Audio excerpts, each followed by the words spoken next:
So good morning. Welcome back to our conversation about the human animal and the human predicament. Today I'd like to talk about a 1985 book called Amusing Ourselves to Death, written by Neil Postman. And this book is powerful and it explains a lot about our predicament in the modern world.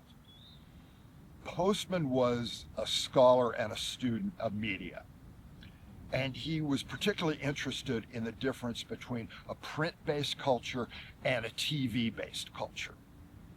And as he saw it, print requires us to participate in the process. There has to be an active engagement. And when we engage with print, we ask questions about the premises of arguments. We ask questions about the reasoning and the conclusions that we see. And that active participation builds our minds and builds our democracy and our culture.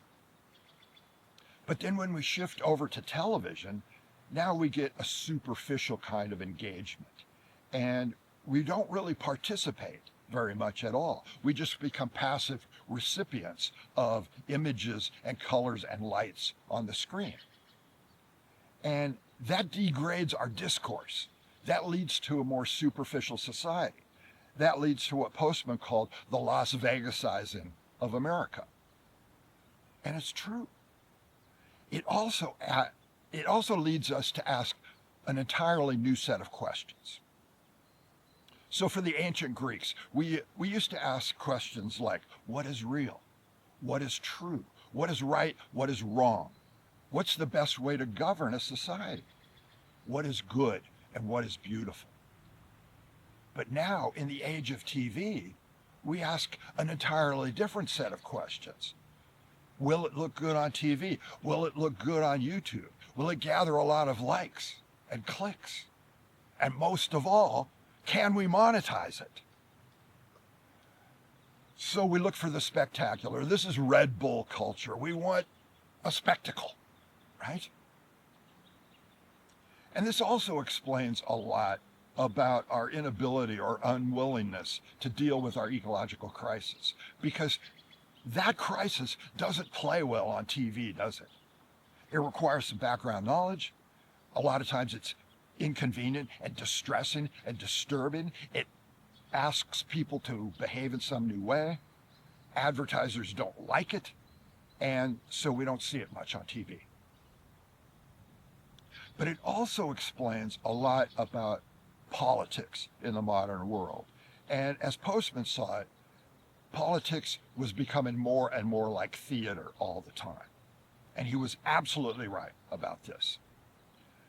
Politics has drifted away from substance and now has become more about image. And naturally, we have to talk about Donald Trump, because Donald Trump is the ultimate TV president.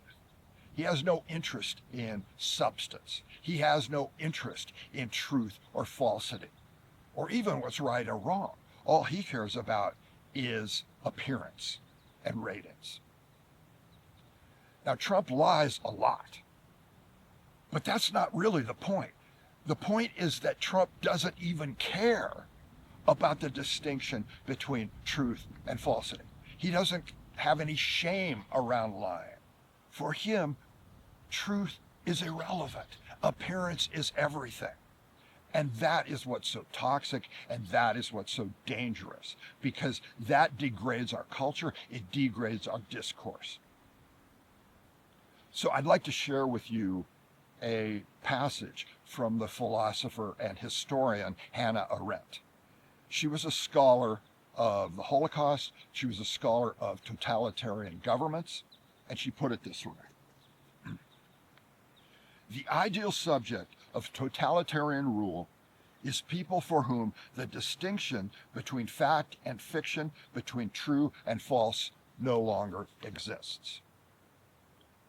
So in other words, by giving up that distinction, by moving into a TV-based culture where anything goes, we become vulnerable to totalitarian rule of all kinds. And it may come from Trump, but it also sets a stage for anyone who comes after him. So we are extremely vulnerable at this moment in history.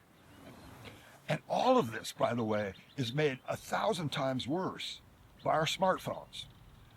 Because with a smartphone, it's basically an amusement device in our pocket. It's a TV in our pocket, and we can use it all the time. And not only that, but the images we see are no longer trustworthy. With deepfakes and AI, the images that we hold in our hand can no longer be trusted.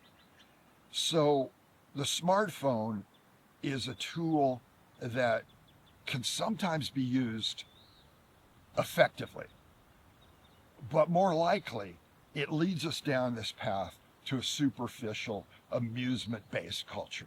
Postmen would be appalled by this.